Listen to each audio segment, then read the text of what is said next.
Could you say a few words about the falling out on the one hand of the Saudi Arabia and the UAE on the one hand and Qatar on the other?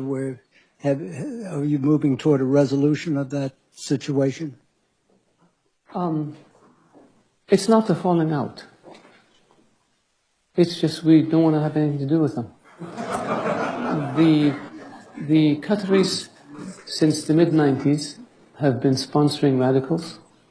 They have been inciting people. They have become a base for the leadership for the Muslim Brotherhood, and the Muslim Brotherhood, you have to keep in mind, is what begot us Takfir and Hijrah, which begot us Al-Qaeda, which begot us Al-Nusra. The Qataris allow their senior religious clerics to go on television and justify suicide bombings. That's not acceptable. The Qataris harbor and shelter terrorists. That's not acceptable. And Nashri, the head of Al-Qaeda in the Arabian Peninsula in 2000, entered Saudi Arabia on a Qatari passport. We captured Al-Qaeda types coming into Saudi Arabia with Qatari passports. The Qataris know this. The Americans know this. The world knows this. The Qataris are funding dissidents in the Emirates and Bahrain and Saudi Arabia and in Kuwait in order to cause problems for those governments and to create instability. Why would you do this? The Qataris pay ransom to terrorist groups, including $500 million to Hezbollah in Iraq, $50 million to Qasem Soleimani, according to text messages between the Qatari ambassador in Iraq and the foreign minister of Iraq, including, I don't know how much to Hezbollah in Lebanon. Is that acceptable? If we gave $1 to Hezbollah in Iraq, we'd be sued in a court down the street. And so the Qataris use their media platforms to spread hate. The Qataris send weapons to Al-Qaeda affiliated militias in Libya.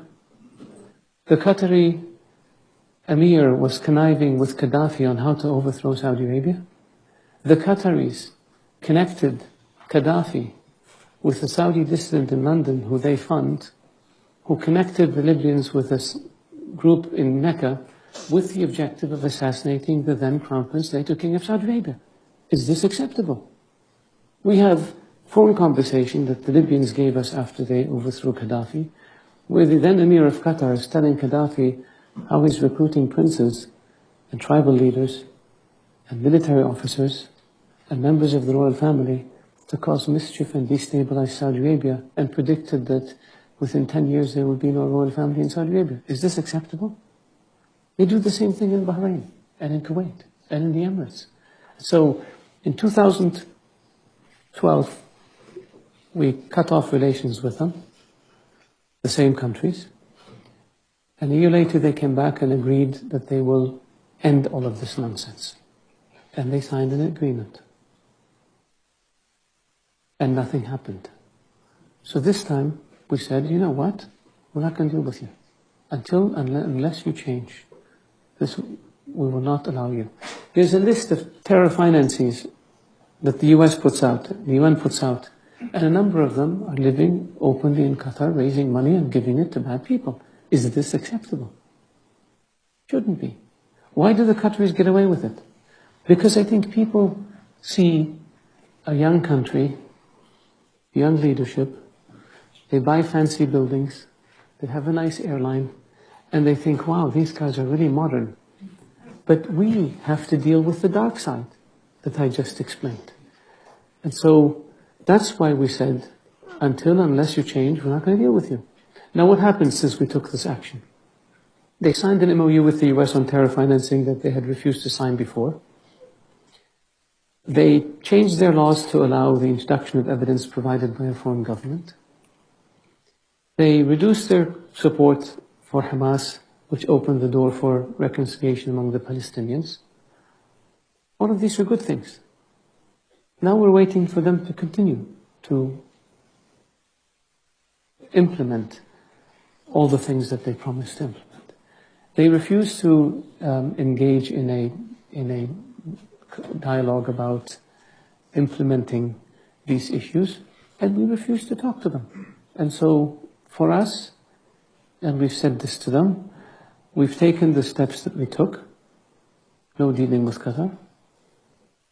You can't overfly airspace. You can't import things from our market. We will not, the military cooperation is still ongoing because that's a GCC issue, and with the US, so we do that. But the other stuff is all frozen until they change. And I hope they change. And if they don't change, we're patient people. We'll wait for 10, 15, 20 years, 50 years. How long did it take you with Castro in Cuba? We can do the same with Qatar. We'll have no issue. It would be nice of them if they acknowledge that they have a problem, and then they can fix the problem. And the problem with the Qataris is they're still in denial. And we need to move them from denial to introspection so they can fix the problem. We have no hostility towards Qatar. We just vehemently oppose their behavior, which is very dangerous to us and has endangered our citizens and has endangered our security. And that's why we took the steps we took.